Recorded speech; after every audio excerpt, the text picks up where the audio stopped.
Thank you for staying tuned. Thank you for joining us. You're welcome back. And well, to introduce our guest to you viewers at home, he's a known face. He was here last week, and here we are together again because we see him as a good resource person that actually wrote a paper on so many economic issues of our time. Hence, we ask him to be our guest today. Please let's welcome to the studios of Lagos Television on the new edition 12, Mr. Adebayo Adeolu, a political scientist and a political analyst in our time. You're welcome, sir. Thank you very much. Good Thank you so much for granting us your time. Thank you very much. Okay, we're looking at the economy today, and we're taking a look specifically at the fact that today, just recently, precisely a day before yesterday, the economic advisor to Mr. President, the person of Professor Charles Soludo, said that they are going to devalue the naira again. Reason being that they want to use this as an opportunity for the people to encourage diversification and increase export in our economy. And we want to take a detailed analysis on these as well as the oil sector. That the oil sector is still, grappling with stability, and yet we're looking at another monster rearing its ugly head in terms of devaluing the naira. What will be your reaction to this issue?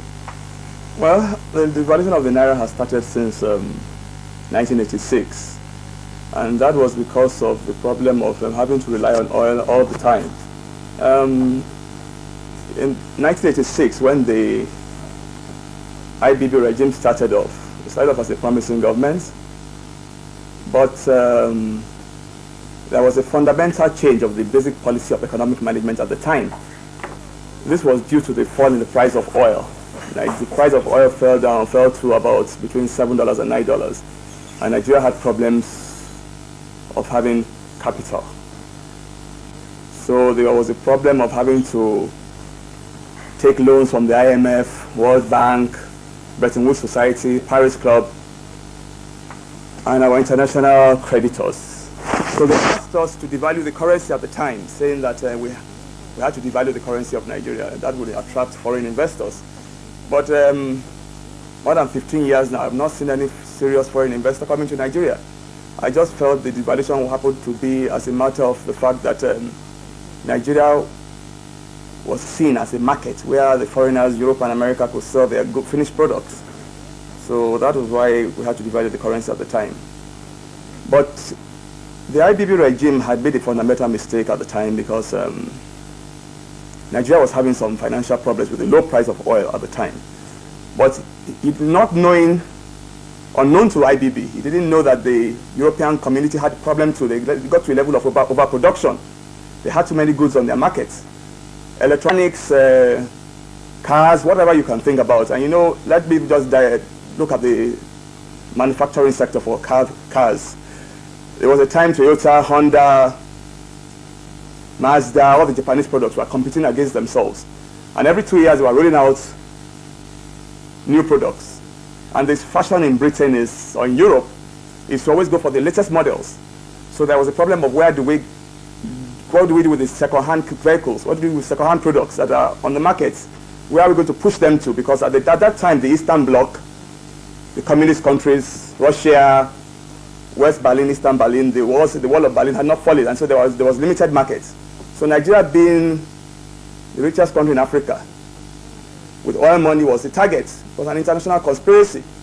When the bankers and the economists in Britain, the government, saw that the manufacturing sector was having problems, there was nowhere to push their goods to, they now decided to get the African leaders to devalue their currency, which they did in Ghana and in Nigeria. Ghana is a successful story of IMF, where the Ashanti gold mines, where Jerry Rawlings was deceived to sell the Ashanti gold mines at $350 million. And within 1 year, they sold that to the multinational companies. The multinational company made $1.2 billion with profit within a year. At the end of the day, 30% goes to Ghana, whereas the remaining money goes to foreign countries. That was a fundamental mistake. And the CD used to exchange for $1 to 2 cedis. But today, it have it as high as 7,000 cedis. So it just shows you that devaluation doesn't solve any problem. The same thing is happening in Nigeria too. We kept on devaluing our currency from the time Babangida was in office. He started off in 1986, and by the time he was leaving, he devalued it to 30 naira to 1. Shonekon took over, he devalued to 40. Abacha took over from 40 to 80. Abdul Salam came 80 to 90. And the Obasanjo regime is now here, the civilian government. They are devalued from 90 to over 140. And the devaluation wants to continue. Where does it stop? The excuse was at the time was that it was going to attract foreign investors. But where are the foreign investors today? That's not the solution to the problem. The solution we had before, what we used to do, the way we manage our economy in Nigeria was a regulated system. But now IMF has brought the theories of open market, free markets, floating of the naira to find its value, letting the market forces determine the value of the naira, which is never done anywhere in the world. All countries of the world, Europe and America, they regulate their economy, they regulate the currency, the government determines the value of the currency. By saying our naira should float, we should have open market regulation, it's all paper theories of IMF that don't work, that are failures. It's just an attempt to continue to plunder the economies of Africa. Well, one of the reasons given in this regard is that devaluing the naira this time around, aside what has happened over time, yes. Take a look at the structural adjustment program yes. of Babangida then, yes. Wherein the naira was devalued, and we know that even workers used to have their money deducted yes. From their salary or wage and all that as part of a promise that it will be for a better life for them, which of course never saw the light of the day. But this time they are saying that if they devalue the currency, again, it will encourage diversification and of course increase export on the part of the host country, that is we, Nigeria. How do you see that? Do you see it as a reality that devaluing the naira will really work in that light? All those are economic rubbish theories that don't work. The IMF theories, they don't work, they have no meaning. It can't work in Africa. You see, in an African economy like Nigeria and all the African developing countries, we are not production based. We are not production based. Not just that we don't produce. We produce. We are selling oil. Saudi Arabia is selling oil, and they're managing their oil very well. So I don't know why the oil should be a cost on Nigeria. If there is no corruption and the level of management is done properly, then the oil should be a money spinner for Nigeria. Nigeria is the only oil selling country that is ranked among the poorest in the world. Why is that? That is due to corruption. You cannot continue to devalue the currency because Nigeria is not production based. We don't have the technology of how to produce things. We don't make electronics. We don't make TVs. We're not building cars really. And then if you look at our agricultural sector, we are looking at people that we're talking about fruit juice and all those things. Obasanjo said he's going to ban fruit juice. But I learned that Coca-Cola wants to start making the fruit juice here. Are they going to use the oranges our farmers are planting? Are they going to use those oranges and develop it within Nigeria to get the concentrate level? Or are they going to just be importing the concentrate from abroad and coming to mix in Nigeria? That's an angle. That's what I'm talking about. We don't yet have that technological know-how. How do we convert tomato into puree, into derica and all those kind of things? How do we convert mango, our local mango? How do you convert it to mango juice? So by saying that we should devalue our currency, it's the wrong thing. African economies cannot afford to devalue their currency. They have to regulate what is coming to their country and what is going out. Even the finance minister said about earlier in the year, that they devalue the currency in South Africa.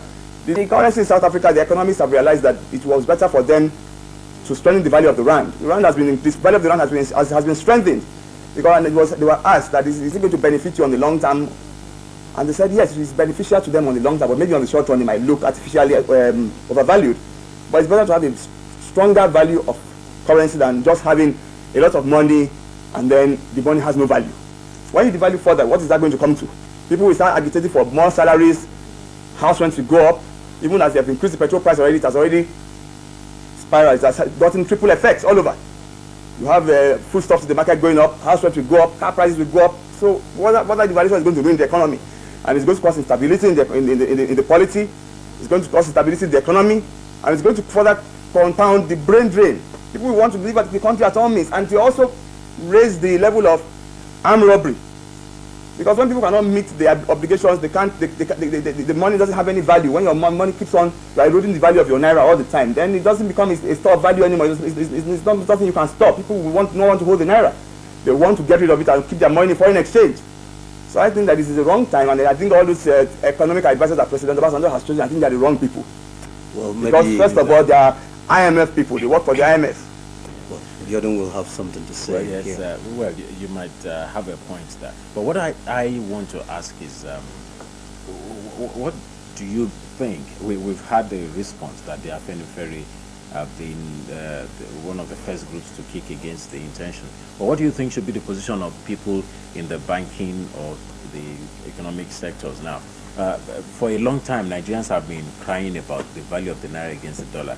A lot of people have been saying we should bring up the value of the naira and things like that. And government has been telling everybody that no, you should allow market forces to determine. But now that they want to devalue the naira, it doesn't seem as if they want to allow market forces. What do you believe should be the concern, or say the action to be taken by those in the industry, the major players in that particular industry now? In the banks, we're talking about the banks. The banks especially. The yes. banks, The somewhat, sector. the manufacturing sector is going to be affected drastically, and that means you have more industries closing down. Because if you look at it, the price of diesel, petroleum products is already so high. Many of these companies, manufacturers rely on their own internally generated power source. So at the end of the day, if you increase and devalue further, that means they are going to increase the fuel price automatically. Because since Nigeria is still importing fuel at the moment, and you devalue further, that means you are looking at 16 naira per litre for petrol. That will crumble the economy. That will destroy the economy completely. The banks will not say much, because at the end of the day, the policy of the government is totally wrong. The banks are only surviving on foreign exchange.